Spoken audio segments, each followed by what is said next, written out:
Ang video na ito ay tuturuan ko kayo kung paano natin i-uninstall yung Avast Free Antivirus dito sa ating Windows 11 or dito sa ating computer. So ito yung ating gagawin.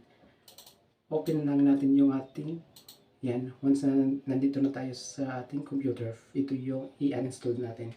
So punta tayo ngayon sa ating Windows. So click lang natin yung Windows or ito.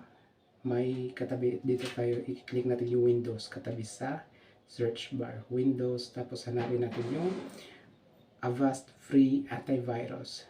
Yan. So right click lang natin, makikita natin yung pin to start more or uninstalled. So click lang natin yung uninstall, tapos mapupunta tayo dito sa files ng Avast or sa mga application. Hanapin natin yung free Avast Antivirus. So right click lang natin, right click, tapos makikita natin ulit yung uninstalled. So click natin yung uninstalled, yan dito, tapos click lang natin yung yes, allow this app to make device. So yes, click lang natin yung yes para ma-uninstall na yung ating Avast Free Antivirus.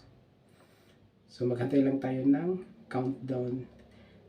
So may option tayo repair or changes dito sa Avast. So click lang natin yung uninstalled if gusto natin i-install. So click lang natin yung yes, uninstall, yes. So yes, click lang natin yung yes, uninstalling the products. So magantay tayo na magiging 100% para successful na yung pag uninstall natin sa Avast Free Antivirus dito sa Windows 11.